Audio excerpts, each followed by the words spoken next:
పాపాలు ఇక్కడ క్షమించబడపోతే మనం పరలోకం వెళ్ళలేమండి. దేవుడు పరిశుద్ధుడు కనుక ఆయన ఉన్న చోటకి మనం వెళ్ళాలంటే మనం ఈ లోకంలోకి వచ్చిన తర్వాత అంటించుకున్న ప్రతి పాపాన్ని యేసు రక్తంతో కడుక్కొని యేసుక్రీస్తు రక్షకుడిని ఒప్పుకొని ఆయన కోసం బ్రతికి మనందరం కూడా పరిశుద్ధులుగా మారి పరలోకం చేరాలి. పొరుగువారిని ప్రేమించు, నీ పొరుగువారి గురించి ప్రార్థన చేయి. ఏంటండి బైబిల్లో చెప్పే మాటలు? ఇది సాధ్యమని అంటారంటే సాధ్యం కావాలి. ఎందుకంటే మన అందరం కూడా దేవుడికి శత్రువులుగా బ్రతికిన వాళ్ళు ఒకప్పుడు. మరి ఆయన మనందరినీ క్షమించాడా? క్షమించాడు. ఆయన ప్రేమ అంత గొప్పది. మరి మనం ప్రేమించకపోవటం, ప్రేమించలేకపోవటం, క్షమించలేకపోవటం అనేది మరి చేయకపోతే దేవుడి పిల్లలని మనం చెప్పుకోవటం కూడా వ్యర్థమైంది. కాబట్టి మనం అందరం కూడా క్షమించే మనసు కలిగి ఉండాలి, దేవుని కొరకు బతకాలి. ఈ లోకంలోకి వచ్చిన తర్వాత మనం అంటించుకున్న ప్రతి పాపాన్ని విడిపించగలిగిన సమర్థుడు యేసుక్రీస్తు వారు. అటువంటి సమర్థుడిని కలిగి ఉన్నాం మనం. అందుకే యోహాను సువార్తలో ఉంటుంది, యోహాను సువార్త 3:16 దేవుడు లోకముని ఎంతో ప్రేమించును. ఎంత ప్రేమించాడు? దేవుళ్ళని మాత్రం లేదండి, దేవుడు ఆదిలో ఉన్నటువంటి ఒకే ఒక్క దేవుడు లోకముని ఎంతో ప్రేమించాడు. ప్రేమించినోడు ఏదో ఒకటి ఇవ్వాలి కదా. ఏమిచ్చాడు? తన కుమారుడే ఇచ్చాడు. ఎవరి కోసం? మన కోసం, మనందరి కోసం. కుమారుడు ఎలా ఇచ్చేశాడు? సిలువలో బలియాగంగా సమర్పించడం ఆయనకి ఇష్టమైందంటండి.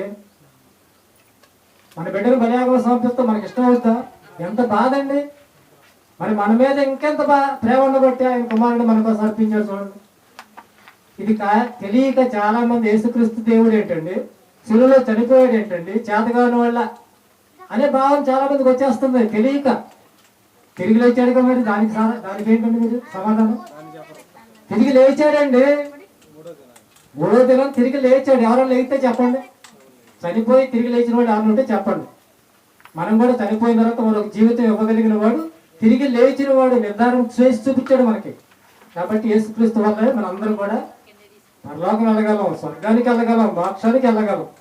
అందుకని ఈ మార్గంలో మనందరం ఫలించాలి, మన వాళ్ళందరికీ కూడా తెలియపరచాలి. మన పని అదే కదా. పౌలు గారి ప్రయాసం ఏంటి? అంత్యోకలో ప్రయాణం చేశాడు, ఎక్కడికెక్కడికో ఎన్ని కష్టాలు వచ్చినాయి ఆయనకి. ఏంటి ఆయనకి అంత బాధ? దేవుని అప్పగించిన పని, అటువంటి ఆలోచన, అటువంటి పని భాగం మనందరికి కూడా ఉందండి.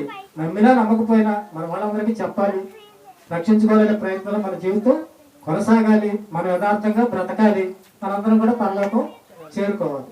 మహాపరిశుద్ధుడా, పరలోక మందుల మా కన్న తండ్రి, ఇప్పటి వరకు నాయన ఎన్నో విలువైన మాటలు మేము విన్నాము నాయన. ఈ మాటలు వింటున్న మేము నాయన మార్పు చెందాలి, పరిపూర్ణమైన మార్పు చెంది నీ కొరకు ప్రయాసపడి మా యథార్థతను, నీతి న్యాయాలు జరిగించే వాళ్ళగా మేము ఈ భూమి మీద బ్రతికి నీ వాక్యాన్ని ప్రకటిస్తూ మా బ్రతుకాలం అంతా నీకు నమ్మకంగా ఉండి మేమందరం ఇక్కడ ఉన్న ప్రతి ఒక్కరూ కూడా నీ ఆత్మానుసారంగా బ్రతికి మేమందరం కూడా నీవున్న పరలోక రాజ్యంలో చేరే భాగ్యం ప్రతి ఒక్కరికి అనుగ్రహించమని ఈ ప్రార్థన నీ కుమారుడు, మా రక్షకుడు, మా దేవుడైన యేసుక్రీస్తు వారి నామములో ఈ ప్రార్థన అడిగి వేడుకుంటున్నాము తండ్రి. ఆమేన్. మన తండ్రి అయిన దేవుని దయ, కుమారుడైన యేసుక్రీస్తు వారి కృప, పరిశుద్ధాత్మ దేవుని సావాసము సదాకాలము మన అందరికీ తోడుగా ఉండి నడిపించునుగాక.